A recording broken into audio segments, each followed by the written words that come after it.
This episode of Reasonably Spontaneous Conversation is brought to you in part by Clay Boykin Life and Business Coaching, because we all get stuck at times. For more information, visit clayboykin.com.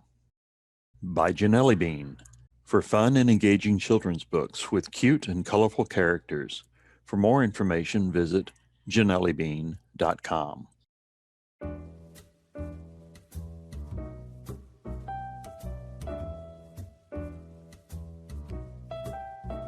Hello world, it's me, Dennis. I have another reasonably spontaneous conversation with Doug Fearn as we talk about creativity and life and what we're doing. Hello, Doug. Hi, Dennis. It's wonderful to be back here again. Amen to that. All right, Doug, here's what I want to talk about. We in the first two episodes, in the first episode, we talked about both of us interacting and connecting through Corey Lynn Green. The second episode, we talked about you and some of your history, how you got into the music industry and design and the work that you did, and both as a producer and as a designer, as an engineer and an inventor.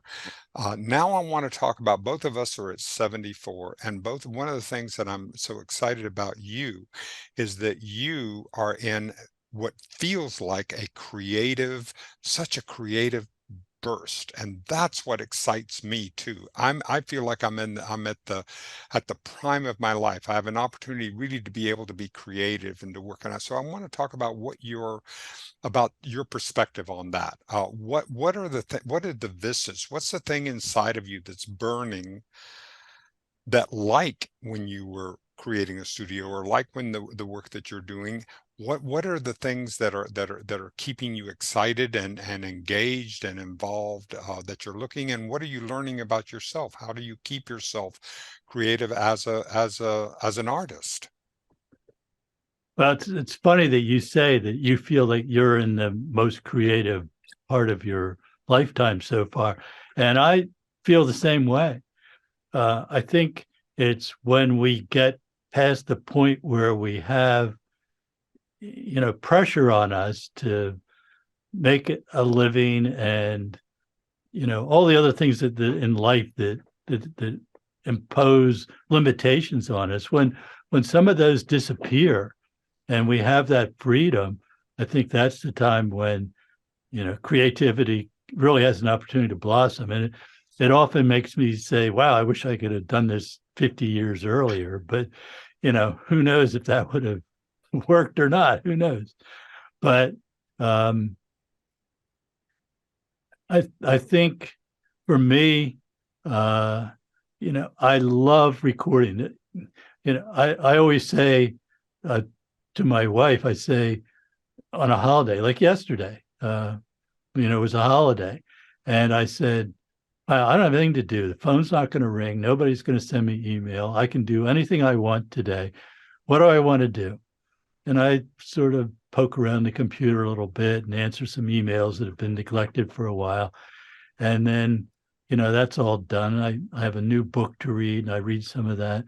And then I say, well, what is it I really want to do?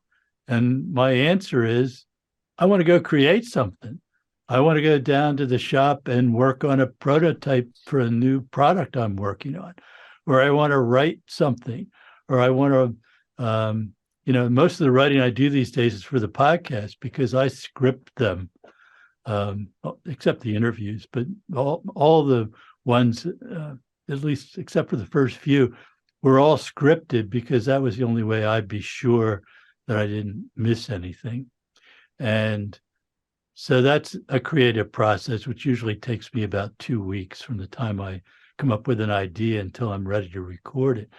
I've written a lot of stuff that's published elsewhere in the recording world, but there's other things that I'd like to write about that might be only of interest to me or people that know me, but that would be fun. I like photography, and more recently video.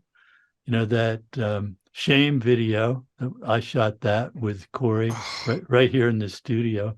and back. That was so powerful. I love the flower and I love the lighting and I love the piece that you did with that.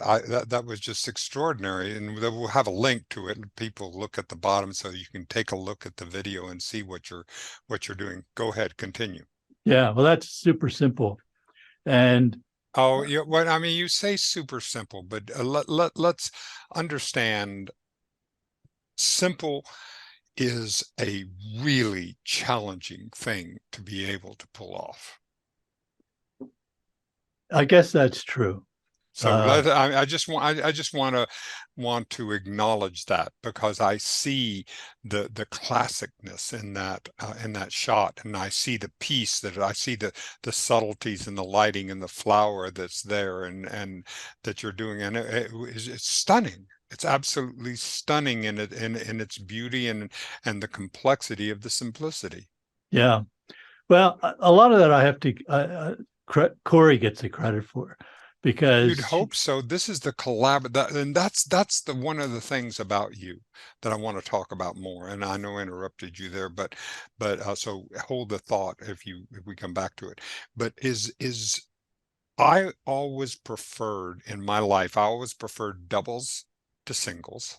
I always preferred bridge to chess. I love the art of collaboration. To me, 1 + 1 is greater than 2. There is something about the collaborative process that just lifts me so much more than being this solo person, all mine, that I did. Yeah. Well, that's a really interesting point. You know, when it comes to the products I design, that's really that is totally solitary. There are probably not more than 4 or 5 people in this world that I could talk to about what I do that would understand it, you know, and most of them are friends of mine, really good friends, because we may be competitors in the same market, but we don't have anybody else to talk to, you know, because it's such an arcane, tiny segment of the market. And so that's very, you know, kind of depressing in its solitude. But you know, there's just nobody I can talk to about it. And on the other hand, the music production stuff is exactly what you said. This is a collaboration. And you know, throughout my life, I've always preferred collaboration over competition. You know, I don't like competing. I really don't. It's not because I can't do it or wouldn't be good at it. And, you know, in some area I had some expertise. It just doesn't appeal to me. You know, I'd much rather combine 2 people that have great ideas and come up with something that's, you know, greater than the sum of the 2 of us, or 3 or 5 or 10 or however many people it takes to make a record or whatever I'm doing. So, you know, that collaboration is good. And I think over the years of spending so many hours in a studio with musicians and knowing musicians, being married to musicians, and just, you know, my whole life revolves around them, that they trust me. They know when I say something that they're not, they may disagree, but they're going to consider it at the least. And so I enjoy that collaborative aspect of it for sure. How do you keep yourself nimble to be able to go across genres? You told me recently that you had a punk band up to do music, so that's a different genre of its own. How do you keep yourself flexible to be able to see, well, here is the best of what each one of the genres is, especially when it's outside of your particular taste? Or how does that work? Well, when I had a commercial studio and we would, you know, we had to take in whatever business came in the door if they could pay for it. the studio time. And so I was exposed to every kind of music you can imagine, everything. And some really obscure musical styles, Asian music, Caribbean music, South American music, and all the genres, that are common in Europe and the United States. And even for projects that I was not particularly enthusiastic about because the music didn't really appeal to me, for self-preservation, I had to find something I liked about it. It might just be one little section of one song where somebody did something I thought was just really clever. And I would have to focus on that because otherwise I just walk out the door and say, I can't do this anymore. So it increased my ability to deal with any kind of music. And, the ones I wanted to run out the door were very few and far between. And they're almost, well, I'd say always, because the people weren't as good at what they did as I was at what I did, which became an ever increasing problem the more I did this. And that's not to say those people weren't talented and great and so on, but I really wanted to work with people that were going to challenge me to do my best, not just more of the same old thing, because there's no fun in that. No. And so I just wanted to, push myself to the limit. And so on those days when I had nothing planned, what do? I come down here and I work on something. I work on a product designer. I come in here and I say, the mix we did on such and such a song, there's something in there that's always bothered me. I wonder if I can do better on that. And then figure it out. Yeah, and most of the time it's too late. It's already been released and there's no way to call it back and do it again. But, just for my own satisfaction or just learning something. So during a session, we're dealing with a lot of emotions and we're dealing a lot of egos.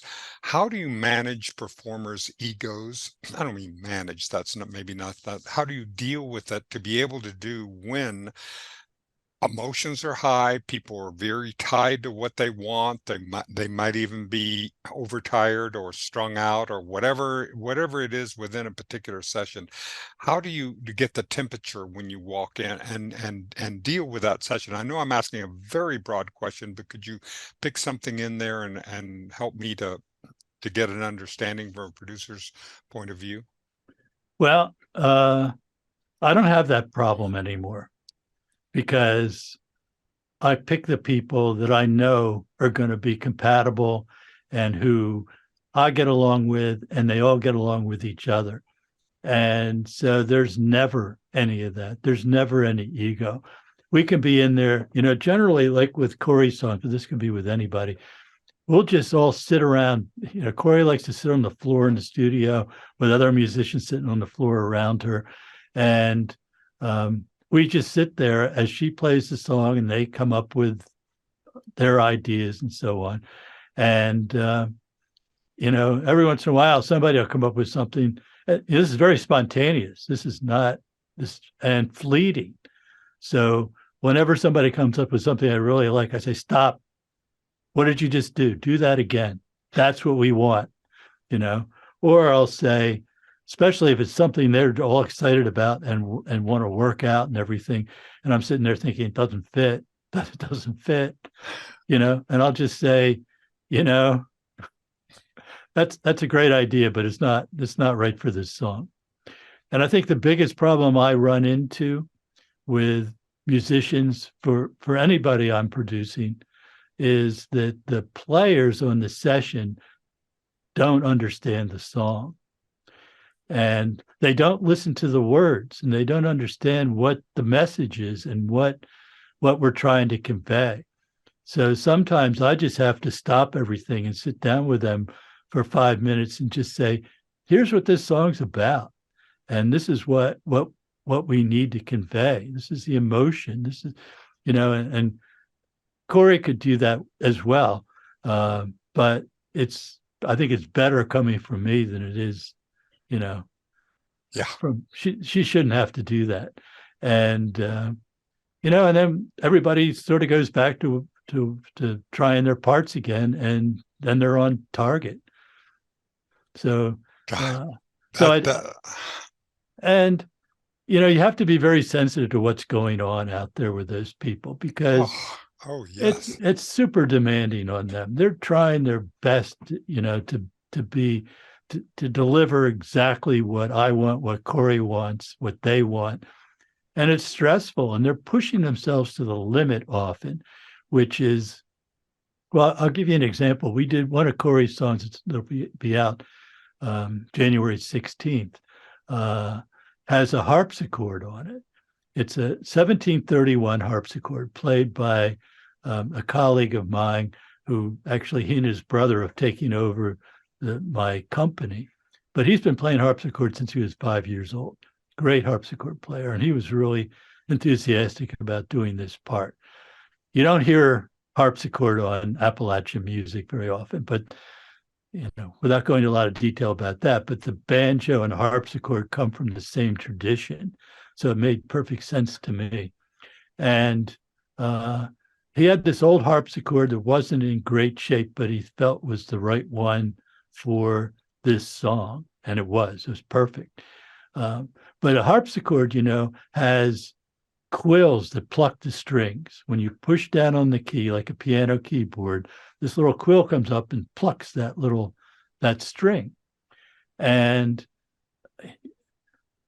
the problem that we ran into on this harpsichord was that not all the notes, when you hit two notes together, they might not sound exactly together, because one quill is a little bit out of alignment and not hitting the string at the same time as the other one.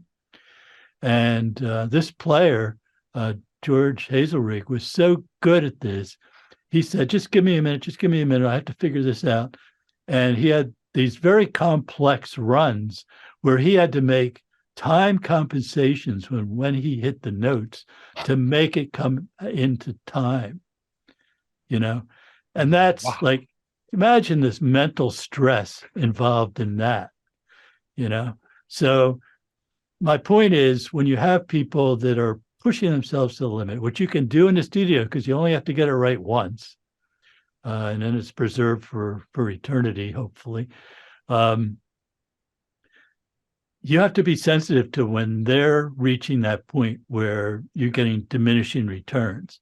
And at that point, it's either time to say, let's take a break, which could be a 10-minute break. Everybody go to the bathroom, get something to drink, whatever, walk around outside for a little bit, whatever. Or, you know, we've been doing this for 5 hours and everybody's stomach is growling. Let's stop, get something to eat, you know, and you have to know when that right moment is, right, to say that, because you could say that when everybody feels they're right on the verge of getting it. And so I don't always get it perfectly. Sometimes they'll say, no, let's do one more. I think we got it. And sometimes they're right, sometimes they're not. But, you know, you have to be aware of that. And you have to see, are they comfortable? You know, who needs to see who when they're playing? And because the setup, you know, wasn't ideal, and they've got a music stand that blocks their view to somebody they need to see, they may say something, they may move it themselves, but they may not even be aware of it. Yeah. And so I look out this window and I watch what they're doing. When I see something like that, which usually I first detect in how they're playing, but then I look to see what the problem is, I'll send, you know, one of my assistants out there and I say, look, rearrange that so that they have good sight lines between, you know, the bass and the drummer, because they really need to be able to see each other. And, you know, it's things like that. Or they're obviously uncomfortable in the chair they're sitting on. See if there's a better chair for them out there. I see.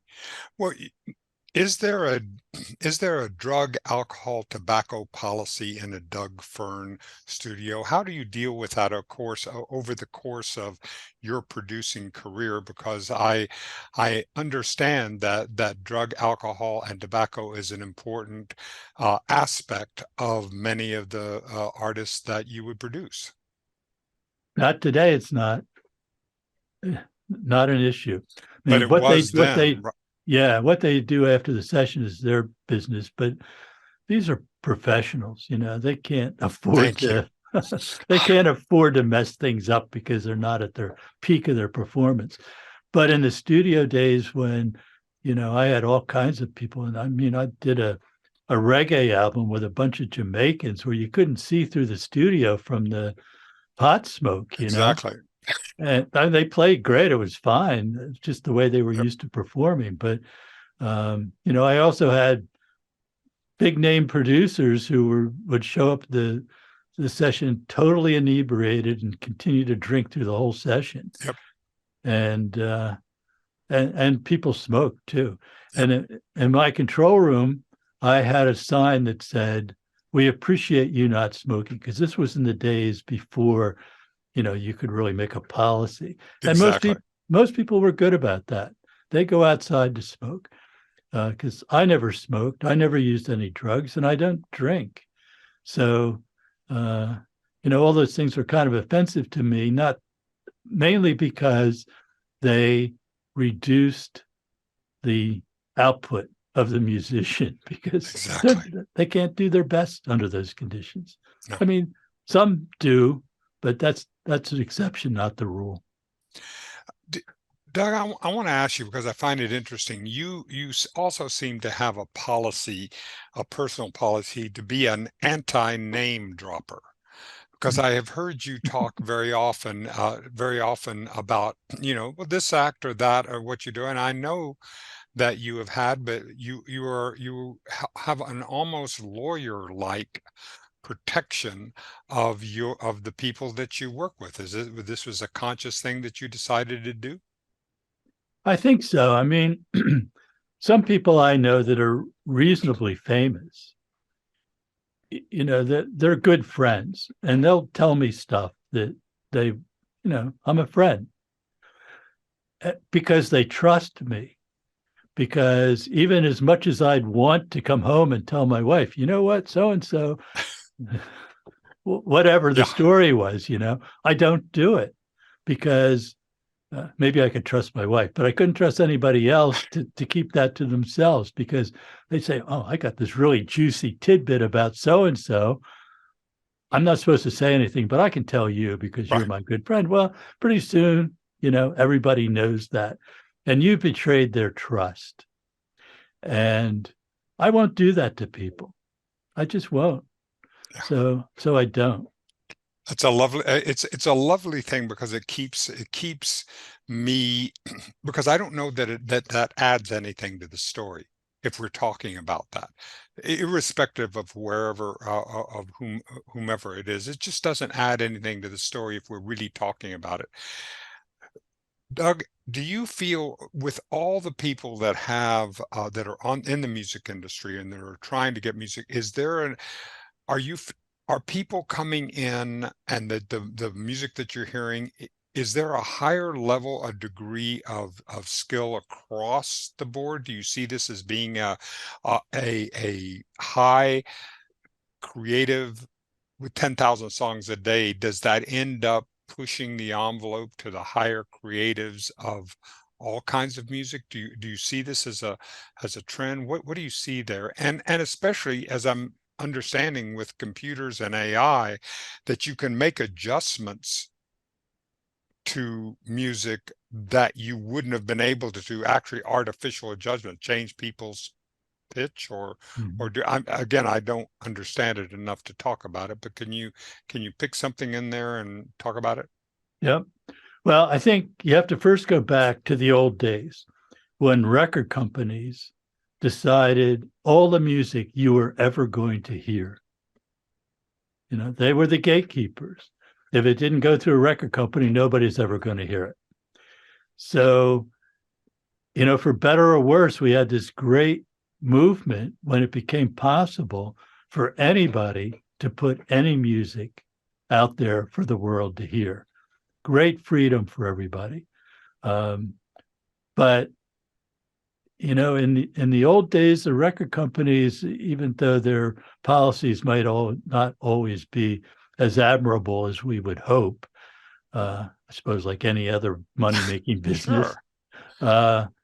They did have certain standards. I mean, they had hired good producers to make these decisions, and good A&R people who went out and picked the talent that they felt was worthy of exposure. And even back then, they only got it right 1% of the time. 99 out of 100 records lost money, and I'm sure that's still the case today. That's astonishing to me. So there really isn't a formula. There isn't something. If you're doing 99 out of 100, you might as well be almost drawing into a lottery to be able to do that. That's an extraordinary figure. Yeah. Well, the odds of success were terrible back then, and now they're probably, what, 1 in a million? I don't know. But still, when you talk about success, do I make, because I'm really interested in this, and because I'm looking at myself, I want to be a working artist. I want to be a working interviewer. Not Dan Rather, not Bill Moyers, I want to have something that, the home is paid for, the house is paid for, health insurance, there's a car out there, all the basic. I live like a king. I mean, I have a machine that washes clothes Yeah. and dries them. Mm-hmm. I have a running toilet. I urinate into potable water. Mm-hmm. I mean, talk about rich. I mean, just the basics of what I have. But now I want to be a working artist. So if a musician can hit that area to where they are actually a working, they're paying for okay, maybe they're not going to hit that Bob Dylan, but they're making a living. Mm-hmm. Well, it's always been a challenge. Our goal is always, let's see if we can make a living just from music.